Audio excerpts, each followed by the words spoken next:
खिलाड़ियों का मैदान, जबरदस्त सियासी घमासान। आप यहाँ से दिखाते रहो, यो गिरफ्तारी हो जाएगी 10-15 दिन में, हो जाएगा, सारा काम होगा, हो जाएगा। 41 दिन का कोर्स है हमारा, पहला जो टैबलेट है वो 41 दिन की हमारे पास में, क्योंकि चीरा फाड़ी वाला नहीं, हम देसी दवाइयों से इलाज करें। केजरीवाल से लेकर प्रियंका गांधी तक ने किया समर्थन। ये महिलाएं सामान्य महिलाएं नहीं है, ये वो है जिन्होंने भारत का नाम रोशन किया अपनी मेहनत से। प्रधानमंत्री जी को इतनी भी परवाह होती तो कम से कम बात तो करते, बुला तो लेते। फिर से जब आपने मेडल लेके आए तो आपने बुलाया ना, घर चाय पिलाए तो बुलाइए, बात करिए। बच्चे हम सबके बच्चे हैं। ब्रजभूषण पर एफआईआर, खिलाड़ी बोले कब गिरफ्तार। ये कर्म है जो उनको लेके जाएंगे। अच्छे कर्म करोगे तो ये देश आपको मान सम्मान देगा, गलत कर्म करोगे तो ये परमात्मा आपको सजा देगा, और वो सजा उसको मिलनी चाहिए। बस हमारा एक ही है कि हमें न्याय मिलना चाहिए। हमें न्याय दिलाइए, हमारी यही तो प्राण है, हमारी यही आप लोगों से रिक्वेस्ट है। यौन शोषण का आरोप, पॉक्सो एक्ट में केस दर्ज। पहली खुराक में आराम हो जाएगा, दूसरा बता देंगे, अभी तो टाइम है, बता देंगे। अरे क्या बता, क्या करेंगे हम? वे ट्रैक्टर कहीं चले गए, वे किराए के थे, वे 4 लाख ट्रैक्टर किराए के दे गया। एफआईआर हो गई दर्ज, इंसाफ मिल गया। क्या सियासत से निकल जाएगा समाधान। ये कर्म है जो उनको लेके जाएंगे। अच्छे कर्म करोगे तो ये देश आपको मान सम्मान देगा, गलत कर्म करोगे तो ये परमात्मा आपको सजा देगा। पहलवानों के धरने पर सियासत हावी।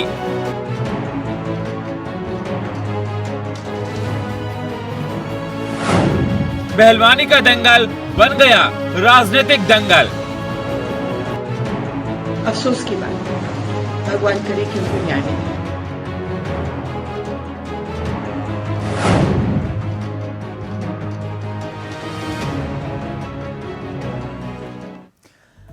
आरोप लगे, वो भी गंभीर आरोप। आरोप की सत्यता क्या है, यह अपने आप में एक बड़ा सवाल है।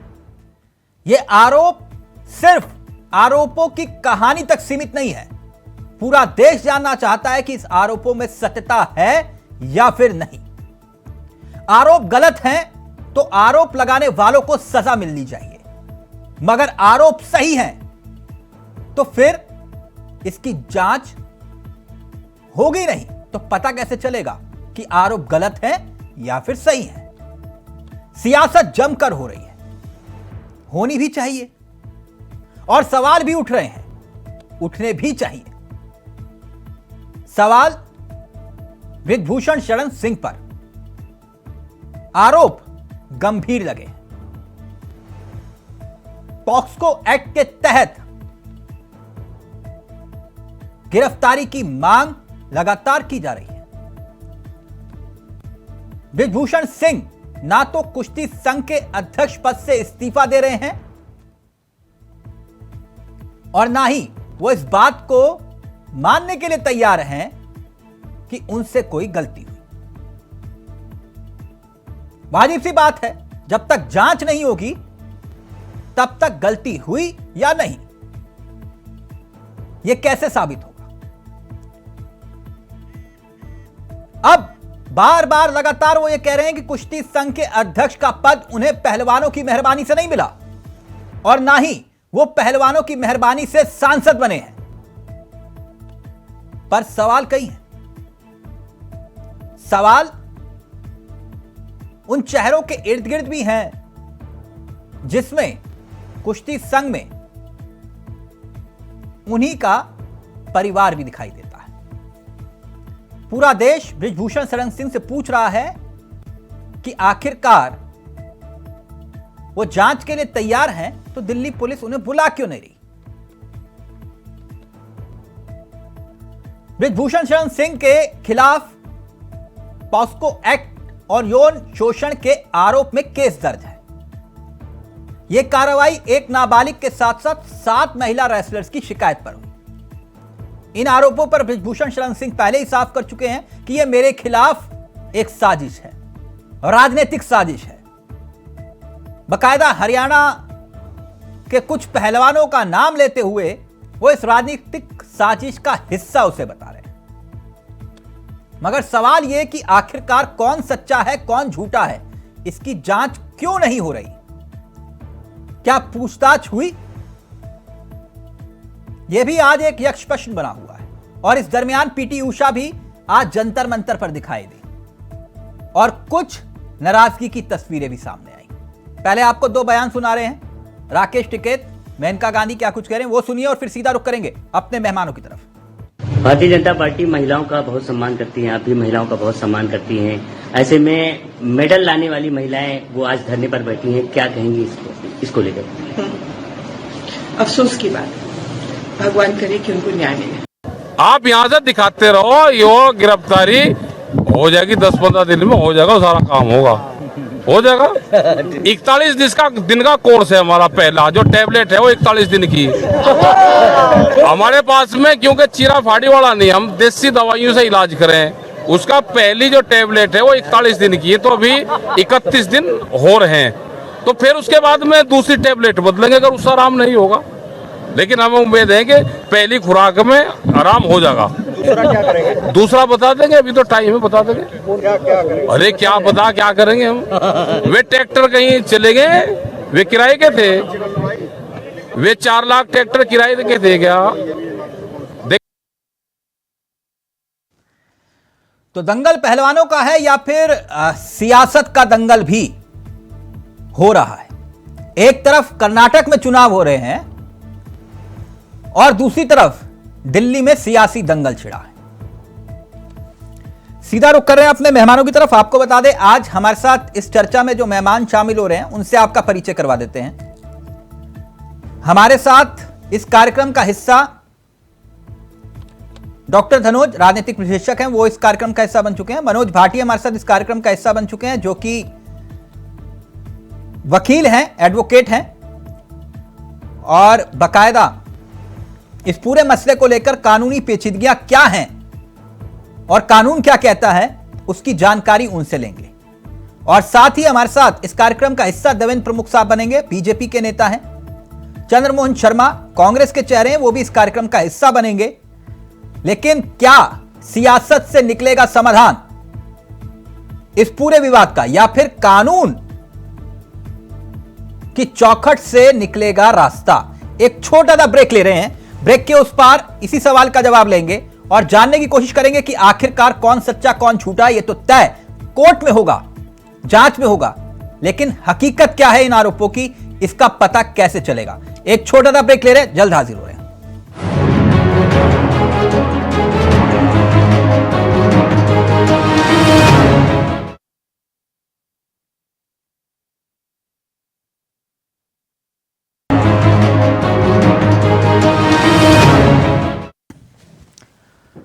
तो दंगल पहलवानों का या फिर सियासत का दंगल, सीधा रुख कर रहे हैं अपने मेहमानों की तरफ। चारों मेहमान हमारे साथ इस कार्यक्रम का हिस्सा बन चुके हैं। देवेंद्र प्रमुख साहब भी इस कार्यक्रम का हिस्सा बन चुके हैं, वो भी इस कार्यक्रम में अपनी बात को रखेंगे। चंद्रमोहन शर्मा जी हमारे साथ जुड़ गए हैं, कांग्रेस के नेता हैं। और साथ ही साथ हमारे साथ मनोज भाटी वकील साहब, और साथ ही हमारे साथ डॉक्टर धनोज, राजनीतिक विशेषज्ञ। आप सभी का स्वागत है। भाटी साहब, शुरुआत आपसे कर रहा हूं।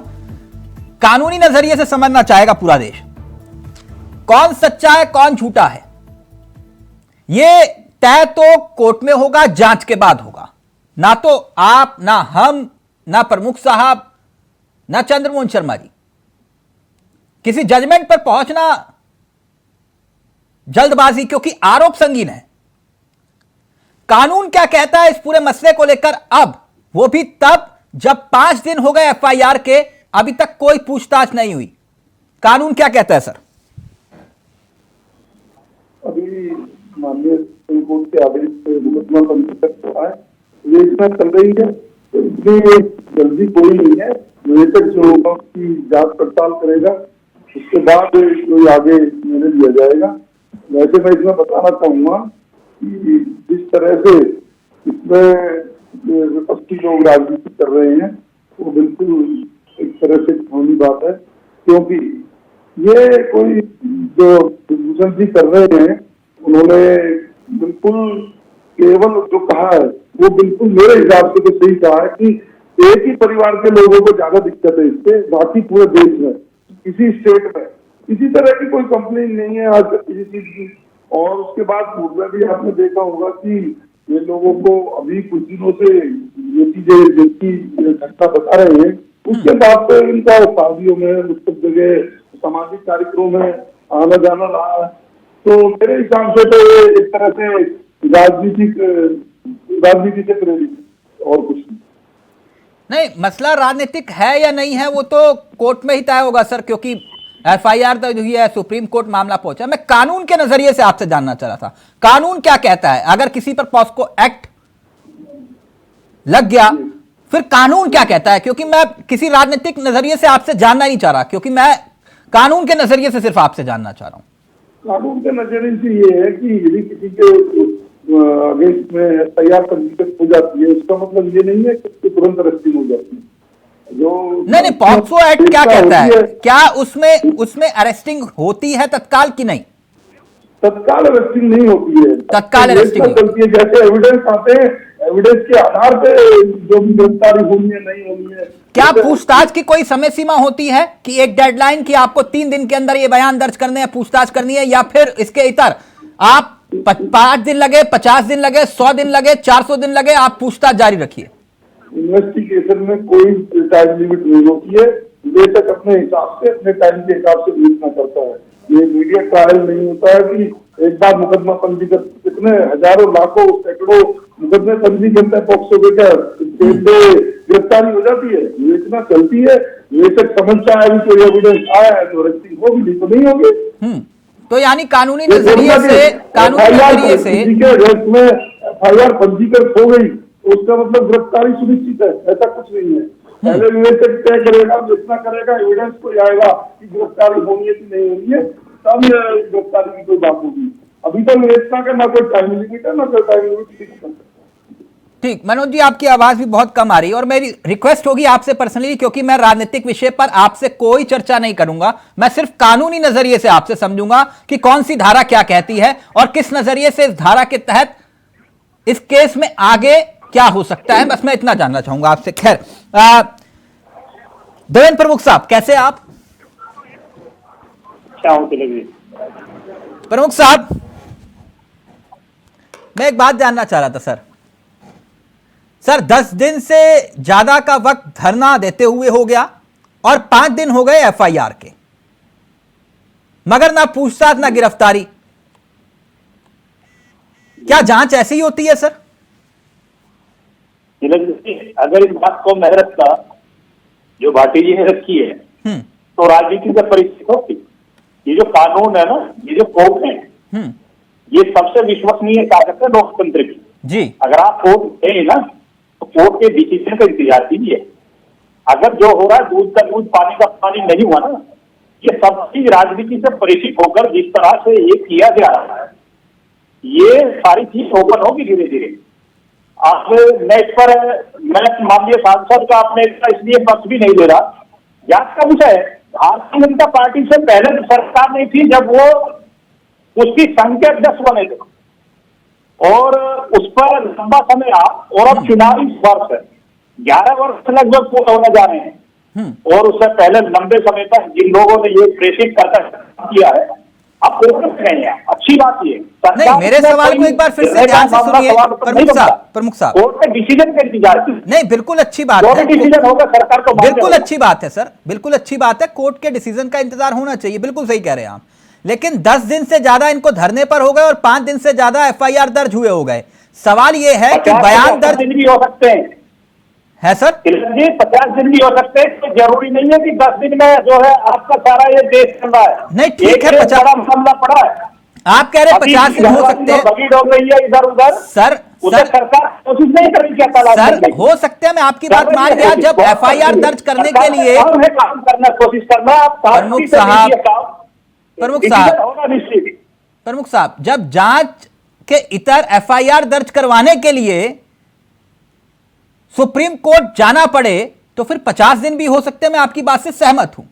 लेकिन एक बात मैं आपसे जानना चाह रहा था, आपने पूरा सवाल सुने बिना मेरी बात काट दी। मैं ये सवाल ये था कि भाई ब्रिजभूषण सच्चे हैं या झूठे हैं, जो बैठे हैं धरने पर, जिन्होंने आरोप लगाया, अगर वो गलत साबित हुए तो ऐसी सजा दीजिए जो नजीर साबित हो। लेकिन एक बात मैं इसका जानना चाह रहा हूं कि जिन पर आरोप लगे 5 दिन हो गए, उनके बयान तक दर्ज नहीं हुए, क्या ये वाकई में सही है? ये लोकतांत्रिक प्रक्रिया है। नहीं, ये न्याय की प्रक्रिया है, लोकतांत्रिक प्रक्रिया नहीं है सर, ये न्याय की प्रक्रिया है। नहीं, मैं आ रहा हूं। हाँ, अगर राजनीति से परिचित ना हो तो मैं तो ये कहता हूं कि आप 5 दिन की जगह 2 दिन में बयान दर्ज कर लीजिए, और 10 दिन में और 2 दिन में 5 दिन में कुछ होने वाला नहीं है। मैं ये कहता हूं कि कितना कितेगा। दिल्ली के मनीष सिसोदिया जी ने कितनी कोशिश की, सीबीआई ईडी अपना काम करती रही। कानून के बड़े हाथ लंबे होते तिलक जी, इस देश के कानून पर आप भरोसा रखिए, सरकार का रखना न रखना ये विपक्षी मर्जी है। सर कानून पर भरोसा है, तभी तो मैं आपसे पूछ रहा हूं कि आखिरकार इस पूरे मामले को लेकर क्या बयान दर्ज होने चाहिए थे कि नहीं, आपको क्या लगता है? देखिए, मैंने क्लियर किया, मुझसे ज्यादा कौन बोलेगा। अगर 5 दिन की वजह 3 दिन में बयान दर्ज हो जाए तो क्या फर्क पड़ता है? अगर 15 दिन नहीं होते तो क्या फर्क पड़ता है? क्या फर्क पड़ता है सर? कि जो एलिगेट लगा है, जो एलिगेशन ओके, चंद्रमोहन शर्मा जी, चंद्रमोहन शर्मा जी, गंभीर विषय। प्रमुख साहब कह रहे हैं कि बयान 3 दिन में दर्ज हो, 5 दिन में हो या 50 दिन में हो, क्या फर्क पड़ता है? कानून अपना काम करेगा और दूध का दूध और पानी का पानी होगा। तिलक भाई, प्रमुख जी जिस पार्टी के नेता और प्रवक्ता हैं वो उसी शैली में तो बात करेंगे, क्योंकि 5 दिन में 50 दिन में क्या होता है, क्या फर्क पड़ता है? देश की बेटी अगर सड़क पे बैठी है और बेटी बचाओ का नारा देते हैं और बेटी को पढ़ाकर हम अपनी इस्मत की बात करने के लिए बेटी 10 दिन धरने पे बैठी है, जनवरी में दोबारा बैठी है, और एक जिम्मेवार पार्टी का नेता कह रहा है 50 दिन के 60 दिन भी हो सकते हैं, और जिसपे आरोप लगे हैं वो कह रहा है कि अगर प्रधानमंत्री गृह मंत्री कह देंगे तो मैं इस्तीफा दे दूंगा, तो नहीं दूंगा। तो नेचुरली जब अपनी सहूलियत के हिसाब से पॉलिटिक्स करनी भाजपा को, नेता को आती है, और उसके बाद बड़ा हंसी सी आ रही थी जब प्रमुख भाई बोल रहे थे। प्रमुख भाई बोल रहे थे कि कानून कोर्ट का हवाला दे रहे थे, लोकतांत्रिक प्रक्रिया।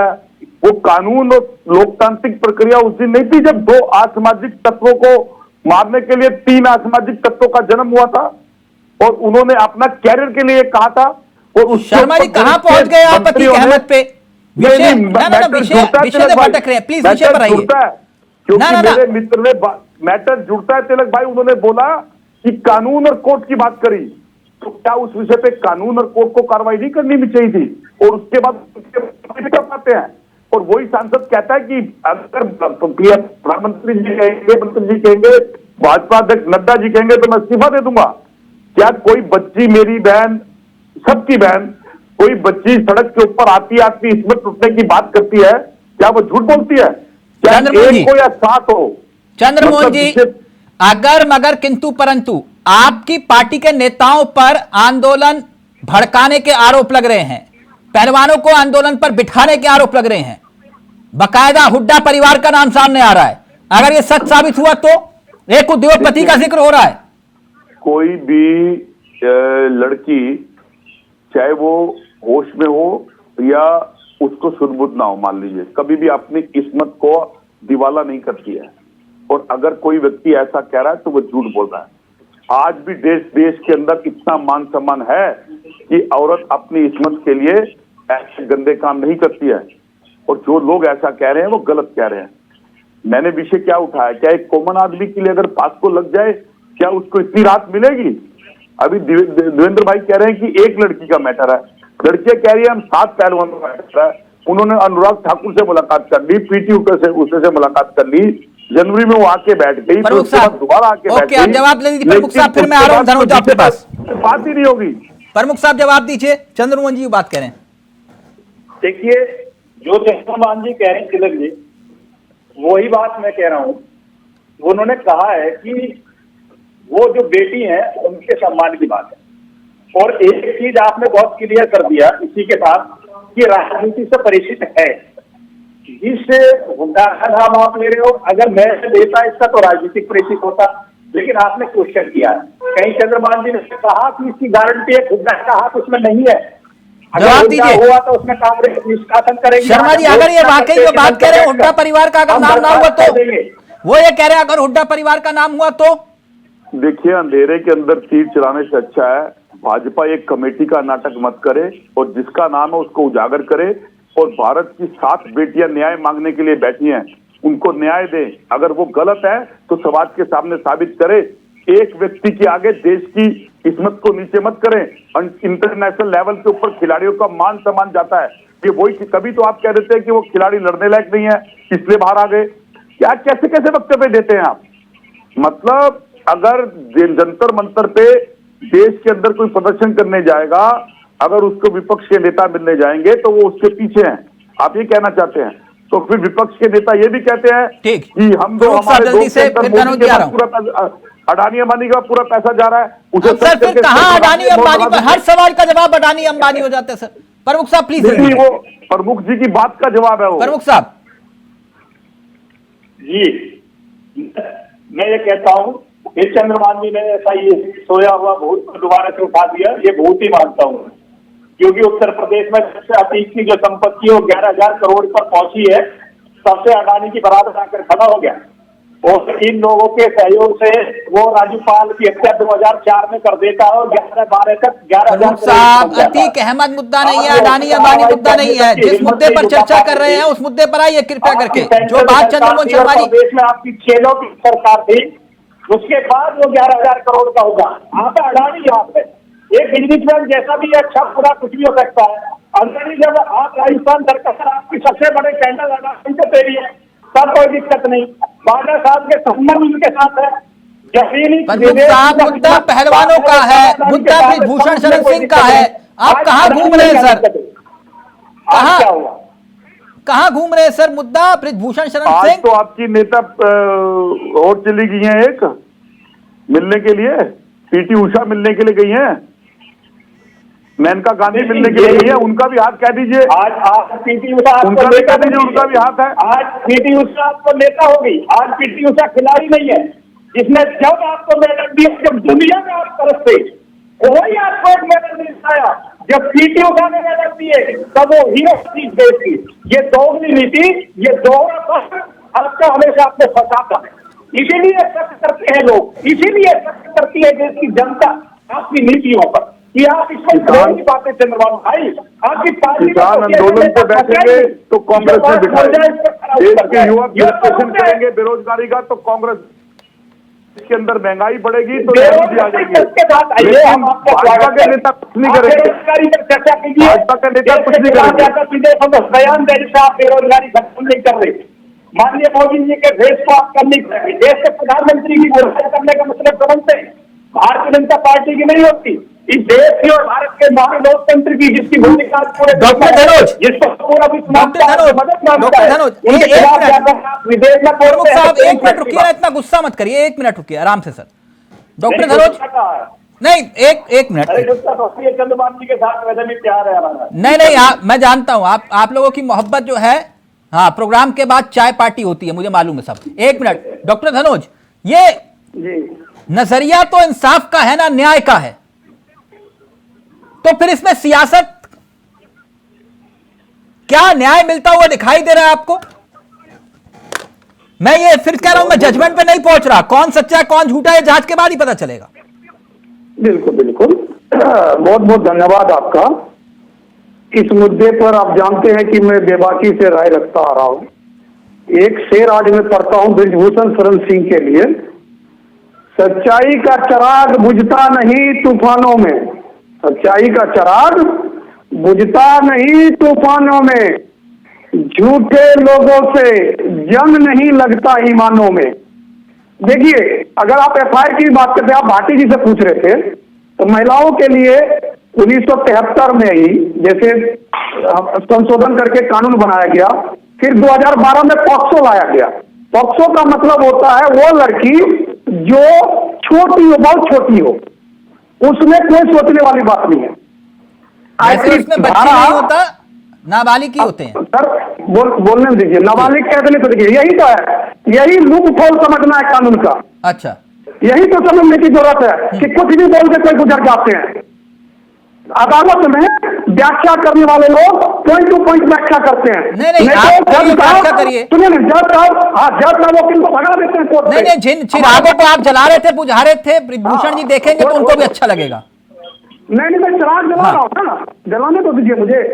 धारा 354A, धारा 354B, धारा 354C, धारा 354D। डी जानते क्या होता है? लड़की का पीछा करना। ये जो है पब्लिक डोमेन में मालूम है सबको कि साक्षी मलिक, विघ्नेश फोगरे, ये सबका अभी तैर रहा है यूट्यूब पर, टीवी पर, जितने भी बयान थे ना वो सब आ रहे। लेकिन सुप्रीम कोर्ट का इन्वॉल्वेशन है। उन्होंने आदेश किया कि आप एफआईआर दर्ज कीजिए। एफआईआर के बाद नोटिस होता है, नोटिस के बाद जो डेट मिलेगा सांसद जी को उस डेट पर पहुंचेगा। सांसद जी को नहीं, भारतीय कुश्ती संघ के अध्यक्ष को, शब्दों पर ध्यान दीजिए, या किसी सांसद को नहीं, भारतीय कुश्ती संघ के अध्यक्ष, I am talking about WFI। It is government body. तो जब एक गवर्नमेंट बॉडी के चेयरमैन को नोटिस मिलेगा तो विधिवत उस नोटिस का जवाब देने वो जाएंगे। अगर उसको दिल्ली पुलिस बुलाएगा तो दिल्ली पुलिस के यहाँ, क्राइम ब्रांच में बुलाएगा तो क्राइम ब्रांच के यहाँ। ये एक प्रक्रिया है। उस प्रक्रिया में क्या जवाब है, क्योंकि आरोप प्रत्यारोप में सच्चाई का छानबीन करना। डॉक्टर धनोज, तो मुझे कृपया मार्गदर्शन करिए कि ये पता कैसे चलेगा कि कौन सच बोल रहा है, कौन झूठ बोल रहा है। आप ठीक है, तूफानों में चिराग जलाइए, लेकिन भूषण सच्चे हैं या झूठे हैं, आपकी नजर में वो सच्चे हैं, ठीक है, लेकिन देश तो जानना चाहता है ना कि हकीकत क्या है। मैं ये कह रहा हूं। हाँ, बिल्कुल देश जानना। सुनिए, देश जो है हमारा, भारत का देश डेवलपमेंट देश है। अभी आधुनिक भारत में सभी को ये सोशल मीडिया में सब कुछ पता चलता है। अगर वो लोग उत्पीड़न के खिलाफ लड़ रही होती तो ये लड़ाई उसी टाइम होता जिससे उत्पीड़न हुआ था, क्योंकि हर संस्था के अंदर उत्पीड़न के लिए एक सेल बनाया जाता है जो बनी हुई है। डॉक्टर धनोज, आप फिर जजमेंट पे पहुंच रहे हैं। बोलने तो दीजिए ना, लास्ट में आप सर्टिफिकेट बांट रहे हैं कि वो क्यों बैठे हुए धरने पर? मैं सर्टिफिकेट नहीं बैठ रहा हूँ। मैं तो आपको कह रहा हूँ कि हमारे देश में अब बोलने वाले सतपाल मलिक भी तो बोल रहे हैं। बोलने वाले को रोक लेगा कोई क्या? हमारा भारत का फौज कमजोर है।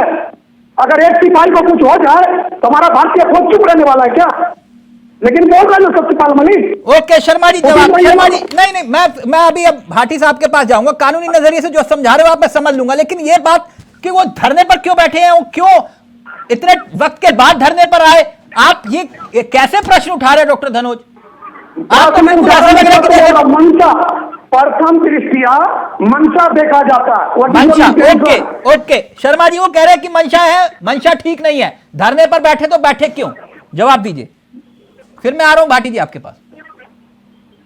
समझदारों की अगर फौज ज्यादा और समझदार व्यक्ति आज देश की नारियों को लिए भी अपमानित शब्द कहें और ये कहें कि वो धरने पे क्यों बैठे हैं, तो धनोज भाई और जैसे पत्रकार भी इस पे सवाल खड़ा करें तो बहुत बड़ा प्रश्न चिन्ह हो जाता है।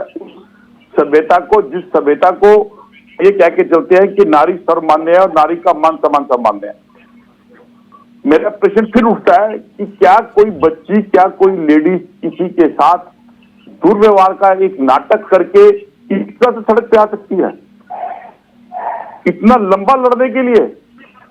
और आप और हम जैसे व्यक्ति इस बात को सही साबित करने की कोशिश करेंगे। धनोज भाई, आप एक अच्छे पत्रकार हो के आप ये बात कहना चाह रहे हैं कि देश की बेटियां जो साथ आई हैं वो एक भी ठीक नहीं है। देश की बेटियां, सुनिए, देश की बेटियां नहीं, सुनिए, रेसलर बोलिए। आपको पता उसका कितना वजन उठाती है? मैडल लेके आता है, एक मेडल प्रधानमंत्री उसके साथ फोटो खिंचवाते हैं और कहते हैं देश की बेटियां मेडल जीत के लेके आई, और गलत बोल रहे हैं आप।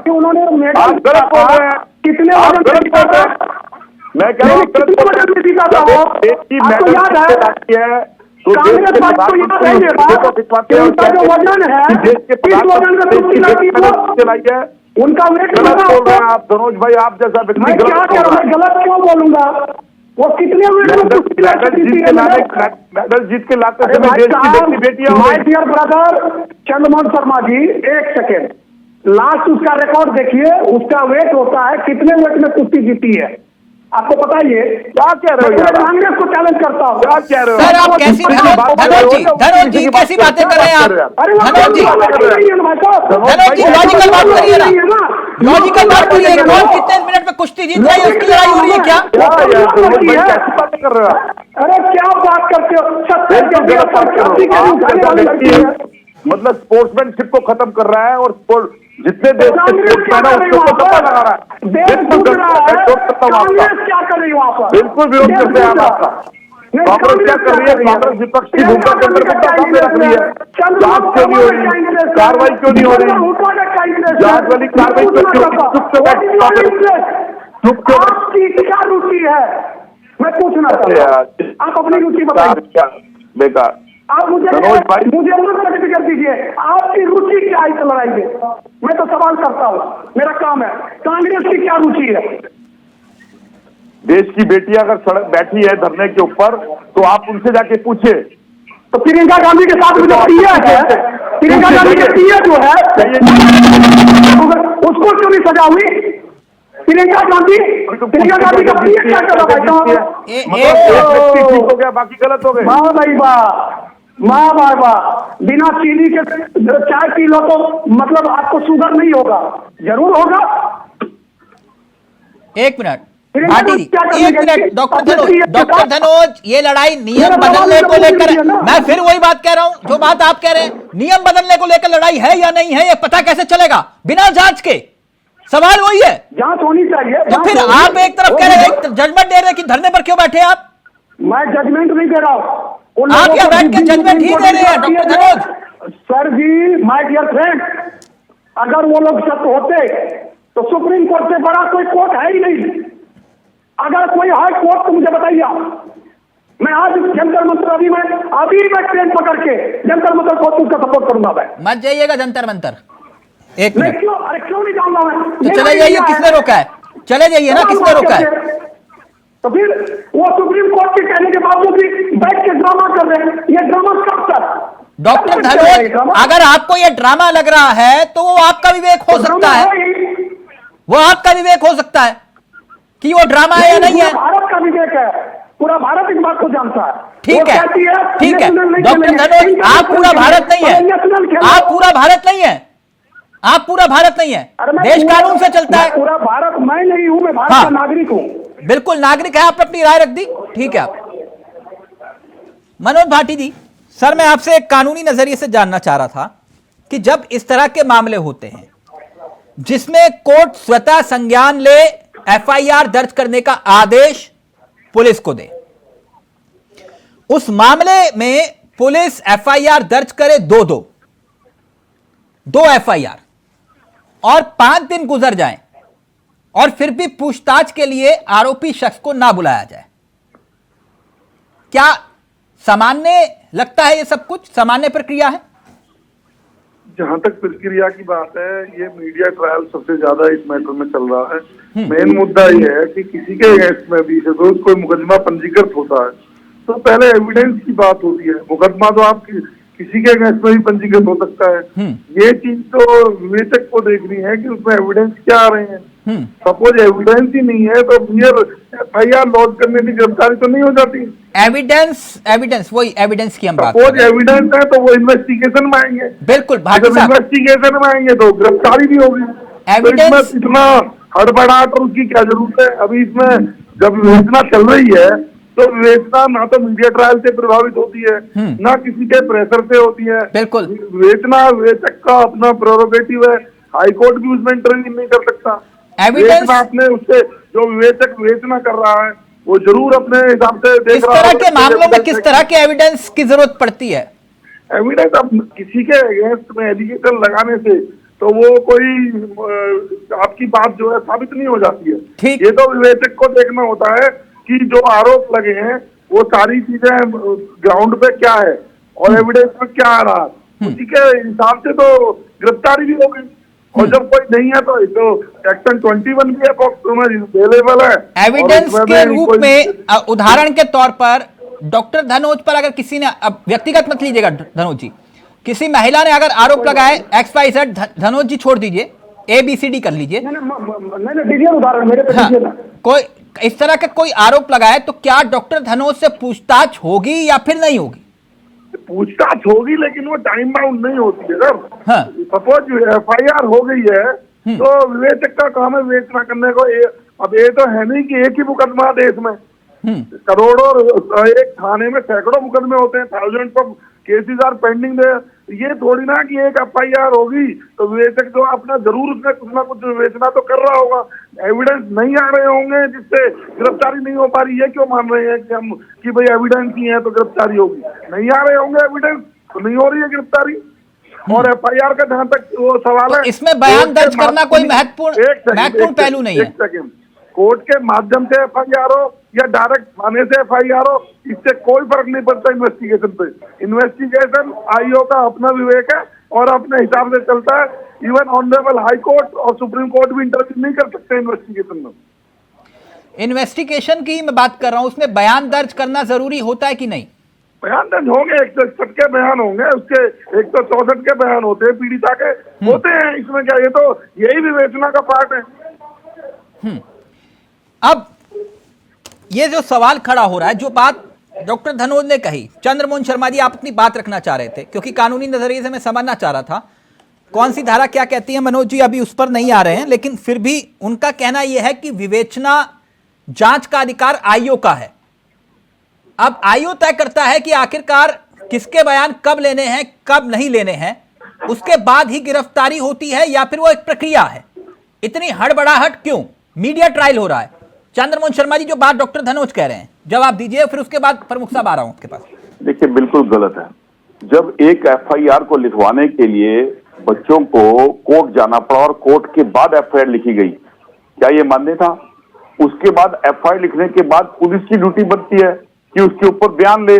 जिस पीड़ित ने कोई भी किसी पे आरोप लगाया है तो वो पुलिस जाएगी, उससे मिलेगी, उससे बयान लिखवाएगी, जो किसके साथ कैसे हुआ, क्या हुआ, तो इस कार्रवाई के ऊपर क्या कैसे हुआ, अपने आप के अंदर प्रश्न है। जब उसके बाद फिर वो बयान आयोग के द्वारा लिखे जाएंगे। कानून का मैं कोई विशेषज्ञ नहीं हूँ, जनरल जो हम लोग समाज सेवी के जो देखते हैं, उसके बाद IO अपने बयान लिखेगा। उस IO के बयान के ऊपर वो प्रेड बन के कोर्ट में जाएगी, फिर उसके ऊपर बहस होगी, फिर कोर्ट का रोल आएगा। अब जो रेसलर जो बैठी हैं बच्ची, जो वहां पर जो बात कह रही हैं, वो एक टाइम बैठ के उनको भाषण दिएगा कि हमने कमेटी बना दिया, कमेटी के बाद हम काम करेंगे, लेकिन कमेटी बनी रही, कोई एक्शन नहीं हुआ। उसके बाद दोबारा बैठने पड़ा, फिर कोर्ट की फटकार से FIR लिखी, तो संशय और संदेह तो अपने आप पैदा हो गया कि एक व्यक्ति को बचाने के लिए करा जा रहा है और बच्चियों को थकाया जा रहा है और ब्लेम कांग्रेस पे लगाया जा रहा है। और एक अच्छे पत्रकार जिस विषय को समझना चाहिए, कानून के विषय पर कहना चाहिए, और वो भी इसको गोल मोल कर रहे हैं, तो जवाब इतिहास के ऊपर उन्हें देना है, हमें नहीं देना है। नहीं तो आपके नेता जाएंगे तो वो पूछेंगे ही ना कि आप किस इंटेंशन से जा रहे हैं। देखिए, आपके नेताओं का नाम आ रहा है उसमें। जब जंतर मंतर के ऊपर बच्चे बैठेंगे तो देश का विपक्ष जाएगा, और विपक्ष नहीं जाएगा तो यही सरकार के लोग, यही कुछ पत्रकार कहेंगे कि विपक्ष के लोग मिलने नहीं आए। अन्ना हजारे के आंदोलन के अंदर जब अन्ना हजारे बैठे थे तो आज तक कहते नहीं कांग्रेस मिलने नहीं गई।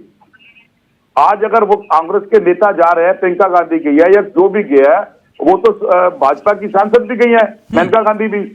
तो एक जो सहानुभूति भी मिलने जा रहा है, मिलने का मतलब यह है कि वो उसके पीछे है। वो किसी लड़कियों को ये कह देगा कि तुम अपना झूठा आरोप लगा दो किसी के ऊपर। प्रमुख साहब देखिए, आप लोगों का तो इस पूरे मामले में कोई लेना देना भी नहीं है। नहीं सर, तो मैं इसलिए आपसे यह सवाल पूछ रहा हूं कि क्या जो आरोप लगे, आप मुस्कुरा रहे हैं प्रमुख साहब, मसला गंभीर है। नहीं, मैं सिर्फ इतना जानना चाह रहा था कि ये जो पूरे मसले पर जो आरोप लगे हैं, अब नैतिकता के आधार पर बृजभूषण जी को इस्तीफा देना चाहिए कि नहीं? एक चीज मैं क्लियर कर देता हूँ, जो 30 सेकंड में बोल दूंगा। ये जो डिबेट हो रही है बहुत तर्क के साथ हो रही है, और मैं धन्यवाद देना चाहता हूँ चंद्रमान जी को भी कि वो भी पूरी कोशिश कर रहे हैं और ये होता भी है। होना भी चाहिए, और ये लोकतंत्र की खूबसूरती भी है, लोकतंत्र की ताकत भी है। लेकिन जिस तरह से जो काम मनोज जी ने किया है या मनोज भाटी जी ने किया है, उसके बाद मेरे लिए कुछ ज्यादा बचता नहीं। विवेचना की बात कर रहे हैं आप, इन्वेस्टिगेशन जो होता है, इन्वेस्टिगेशन के बाद, विवेचना के बाद एक अधिकार आयोग को होता है।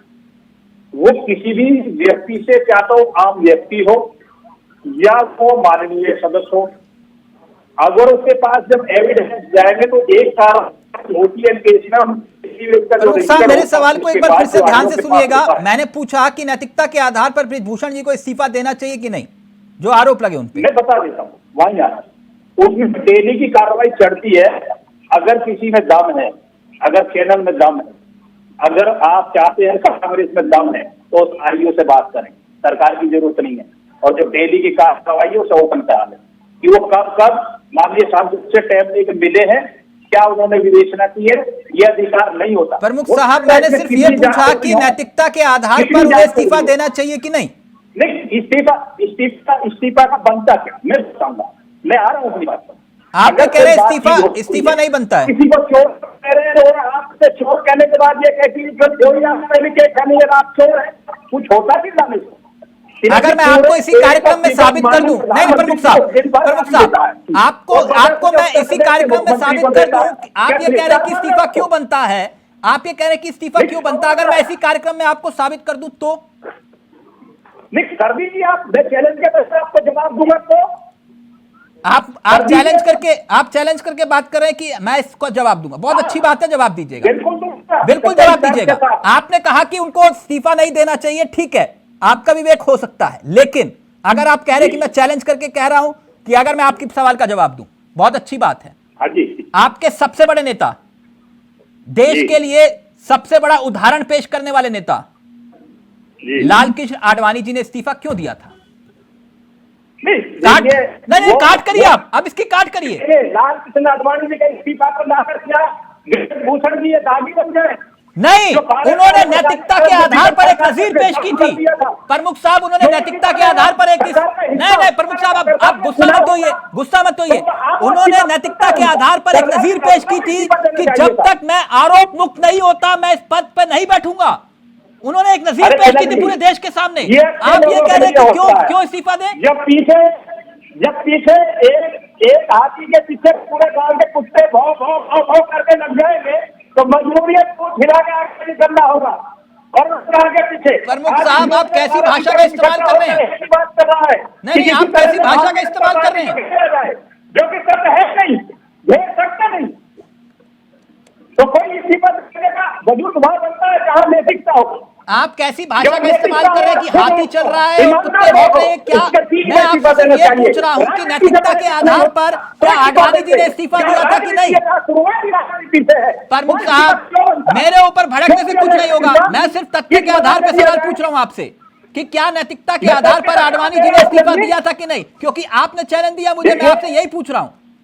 वो हालात क्या हो सकते थे उस समय, आगे कहीं किसी नहीं है देश की, क्या आप ऐसे लोगों में इस्तीफा देते जो गांधी है, जो दोषी है, जिन पर है, जो जेल के सारी को खड़े हैं, जिनके खिलाफ सीबीआई सारी जांच और इतने बड़े बड़े केस में वो इस्तीफा मांगेंगे, उनकी वजह से इस्तीफा नहीं।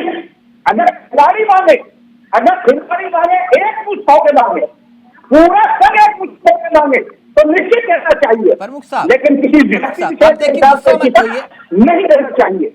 आप गुस्सा मत होइए, मैंने ये सवाल इसलिए किया, मैंने ये सवाल इसलिए नहीं प्रमुख साहब, के साथ मजबूती से रखी है, नहीं अच्छी बात है प्रमुख साहब, मैंने ये इसलिए किया, मैंने ये सवाल इसलिए किया, मुस्कुराहट है किसी डिबेट में किसी के चेहरे पर, नहीं बहुत अच्छी बात है, आप मुस्कुराहट रखिए, आपकी मुस्कुराहट पर ही मैं फिदा हूं।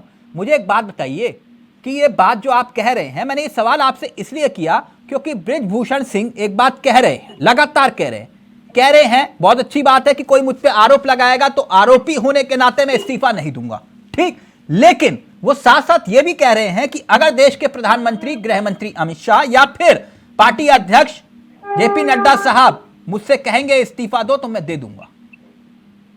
मतलब जवाब दे दूं जी, मतलब ये मान लेना कि जो शीर्ष नेतृत्व है वो इस्तीफा नहीं चाहता।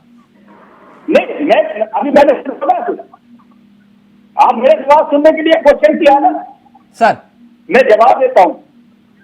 शीर्ष नेतृत्व हो या कोई भी किसी का बड़ा भाई हो, पारिवारिक हिस्सा हो, शासक हो, अगर कोई ऐसी चीज आई है किसी के खिलाफ और उसे पूरा भरोसा है कि इनके पीछे इतने लोग लगे हुए हैं, और जो मैं भावों की बात करता हूँ वो हो रहा है पूरे देश में, तो कहीं किसी की सच्चाई में गलत बलि ना चढ़ जाए। किसी की बलि दिलाना भी लोकतंत्र में अच्छी बात नहीं है, और आध्यात्मिक रूप से तो बिल्कुल नहीं है किसी निर्दोष को बलि चढ़ा देना, या जिस पर दान न बनाओ उस दान की सजा। चंद्रमोहन शर्मा जी, भारत का कोई भी, मैं भाटी जी के पास जाऊं। ओके प्रमुख साहब आपने अपनी बात को रखा। प्रमुख साहब, चंद्रमोहन शर्मा जी, जो बात प्रमुख साहब कह रहे हैं उससे सवाल थोड़ा जोड़ लीजिएगा। आपके पास काबिल नेताओं, मतलब काबिल वकीलों की कमी तो है नहीं, एक से एक काबिल वकील हैं आपकी पार्टी में, और ना ही आपको उनको वकीलों को मोटी मोटी फीस देने की जरूरत है। मामला कोर्ट में है। अगर आपको लग रहा है कि यह अन्याय हुआ पहलवानों के साथ, तो कोर्ट में जाके पैरवी करिए, दिक्कत क्या है? नहीं शर्मा जी? देखिए बिल्कुल तिलक भाई, जो आप कह रहे हैं ये फैसला मेरा नहीं है, लेकिन ये फैसला पार्टी के हाईकमान का होगा और इसके ऊपर नजर है। और अगर देश के अंदर जरूरत पड़ी बेटी के सम्मान के लिए तो शायद इस पे भी इस तरह का जो आप कह रहे हैं उस वक्तव्य पे कांग्रेस जाएगी। ये पार्टी का डिसीजन है, मेरा डिसीजन नहीं है, क्योंकि मेरा इंडिविजुअल डिसीजन नहीं है।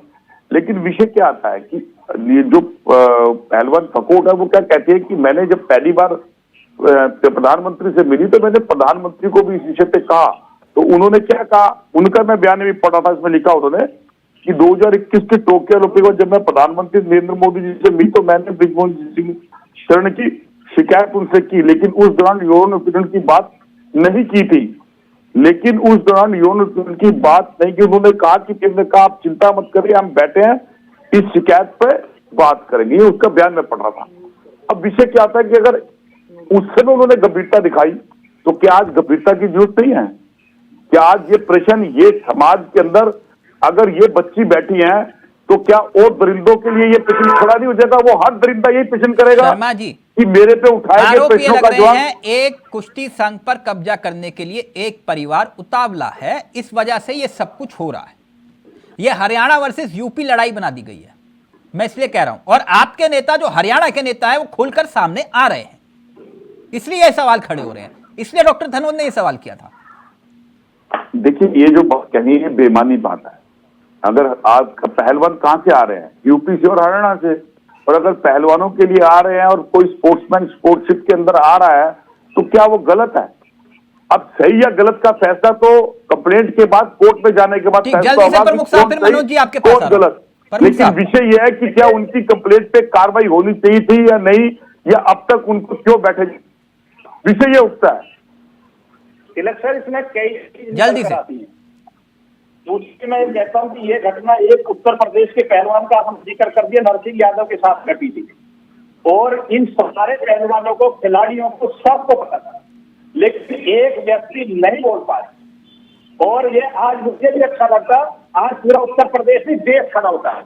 आज कुछ एक ग्रुप जो है सीधा माननीय सांसद जी के साथ खड़ा है, तो इसमें प्रेसिडेंट, अगर कांग्रेस जैसी पार्टी, देखिए आपने अडवाणी जी के इस्तीफे की बात की, अगर आज राजनीति से परिचित नहीं होता, अगर कांग्रेस या पार्टी या विपक्ष नहीं खड़ा होता, तो हो सके नैतिकता के तौर पर 1000 बार ऐसी कुर्बानियां हो सकता ब्रजभूषण जी के मन में हो, लेकिन ऐसे नहीं होता जिस तरीके से आप किसी के सम्मान को छीनने के लिए और आप उसको नीचा दिखाने के लिए ऐसी हरकतें कराएंगे, ऐसा संभव नहीं है।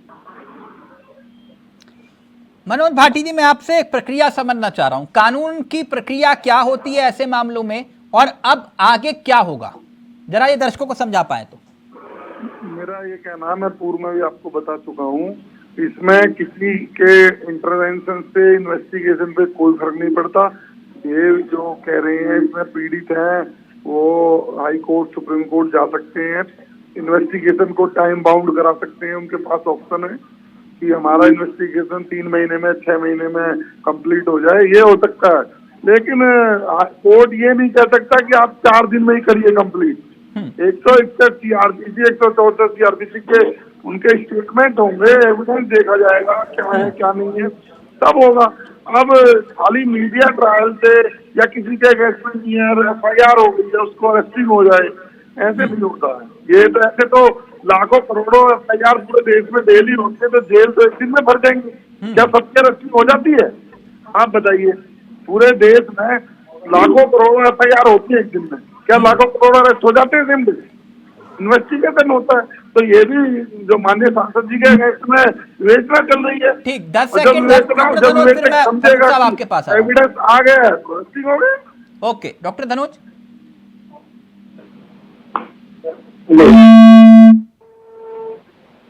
जी सब लगे। अब आपको क्या लगता है कि इस पूरे मामले में आगे जाकर क्या राजनीतिक नजरिए से न्याय मिलता हुआ दिखाई दे रहा है आपको?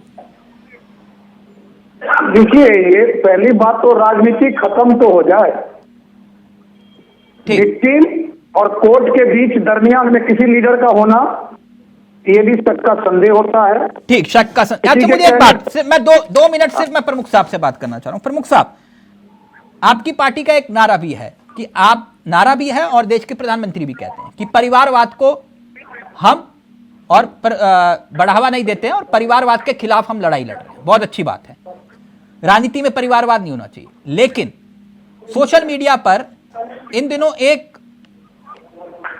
नाम तैर रहे हैं, उसमें कितनी सच्चाई है हम नहीं जानते, आप पता करिए क्योंकि आपकी पार्टी का ही मामला है। बृजभूषण शरण सिंह जिन पर आरोप हैं वो फेडरेशन के अध्यक्ष हैं। ठीक, इस लिस्ट को जरा ध्यान से सुनिएगा। फेडरेशन के अध्यक्ष हैं बृजभूषण, कर्णभूषण उपाध्यक्ष हैं जो कि उनके बेटे हैं, विशाल सिंह बिहार कुश्ती संघ के अध्यक्ष हैं, वो दामाद हैं बताए जाते हैं, प्रतीक भूषण बीजेपी के विधायक हैं, बेटे हैं, आदित्य प्रताप सिंह वो संयुक्त सचिव हैं, बेटे का साला। तो ये परिवारवाद है या नहीं? करूंगा, आपको सुनोगे मेरी बात? ये कुश्ती संघ है या फिर बृजभूषण कुश्ती संघ है? देखिए, मैंने बहुत पहले बताया था आपको, ये हमारी सरकार बनने से पहले संघ कुश्ती संघ के अध्यक्ष हैं। सांसद से अपने बल पर इन्होंने ये चीज हासिल की थी, मेहनत पर की थी। और जब इन्होंने टीम बनाई थी तो भारतीय जनता पार्टी नहीं थी उसमें। अगर पार्टी से प्रेषित होने के बाद ये सब चीज होती तो पूछकर बनते। सर, उस पदाधिकारियों की लिस्ट पर गौर करें, सर इस लिस्ट पर गौर करें जो आरोप लग रहे हैं, जो आरोप लग रहे हैं उस लिस्ट पर अगर गौर करें तो आप देखेंगे, सर उस लिस्ट पर अगर गौर करें तो आप देखेंगे, हैरान करने वाली बात यह है कि कुश्ती महासंघ के 6 उपाध्यक्षों में से एक नाम कर्णभूषण सिंह जो कि बृजभूषण के बेटे हैं और वो राइट है। मतलब आप एक तरफ जांच से भाग रहे हैं और दूसरी तरफ जो है उनका पूरा कुश्ती संघ पर कब्जा दिखाई देता है। 4 ज्वाइंट सेक्रेटरी में से एक नाम है आदित्य प्रताप सिंह का, ये बृजभूषण सिंह के बहू के भाई बहन। केवल इतना ही नहीं, बिहार के राज्य कुश्ती संघ जिनका नाम बिहार रेसलिंग एसोसिएशन का है, वो अध्यक्ष वो भारतीय जनता पार्टी से पहले की संघ के अध्यक्ष सरकार बनने से पहले से है। मैं ये बता रहा हूँ आपको, ये दोहरा रहा हूँ बार बार। सर आप कह रहे हैं, आप मुझे बताइए इन रिश्तों, अगर मैं नहीं जानता इसमें सच्चाई है या नहीं, नहीं मैं नहीं जानता इसमें प्रमुख साहब, मैं आपसे स्वीकार कर रहा हूं, मैं नहीं जानता इसमें सच्चाई है या नहीं, क्योंकि ये सोशल मीडिया पर आरोप तैर रहे हैं कि इन रिश्तों और रिश्तेदारों की कुश्ती संघ में भूमिका क्या है। नहीं, अगर आप एक बार उनका संज्ञान ले लें, नहीं इनकी भूमिका क्या है? आप एक बार संज्ञान ले लें तो पता लग जाएगा कि प्रमुख साहब इनकी सबसे बड़ा राज्य है। प्रमुख साहब, विभिन्न प्रदेशों के साथ। प्रमुख साहब आप गुस्सा मत होइए, मैं इतना जान रहा हूँ। कुश्ती संघ चल रहा था, प्रमुख साहब क्या क्या हुआ है? प्रमुख साहब, राजकोट जमीन पर आसमान पर देखा था, परिवार चला क्या रहे, आज देश के विभिन्न प्रमुख साहब सवाल तो ले लीजिए, गुस्सा क्यों हो रहे हो? सामने तरक्की हुई है। प्रमुख साहब मैं ये कह रहा हूँ, सवाल तो ले लीजिए सर। प्रमुख साहब एक मिनट सवाल तो ले लीजिए, ऑडियो एक मिनट प्रमुख साहब का ऑडियो। प्रमुख साहब मैं ये कह रहा हूं आपसे, इन रिश्तेदारों का कुश्ती संघ की भूमिका क्या है? इन रिश्तेदारों की कोई तो भूमिका होगी ना कुश्ती संघ में, और कुश्ती संघ में भाई भतीजावाद साफ तौर पर नहीं दिखाई देता आपको? अब ये भाई भतीजावाद नहीं है। और आप एक तरफ ये कह रहे हैं, मैं एक सवाल, ये बात बृजभूषण कह रहे हैं कि मुझे पहलवानों ने अध्यक्ष पद नहीं दिया। एक मिनट प्रमुख साहब, बृजभूषण ये बात कह रहे हैं मुझे पहलवानों ने पद नहीं दिया। ठीक है, मान गए पहलवानों ने आपको अध्यक्ष नहीं बनाया, लेकिन ये जो रिश्तेदार हैं वो किसकी मेहरबानी से अध्यक्ष बने? देखिए, किसकी मेहरबानी से संघ में आ गए? आप सुनने को तैयार नहीं है तो मैं क्या करूं? Sir please. मैं ये कहता हूं कि बृजभूषण के कार्यकाल से उससे पहले कार्यकाल में जो अंतर है उस पर बोलने को तो तैयार नहीं है।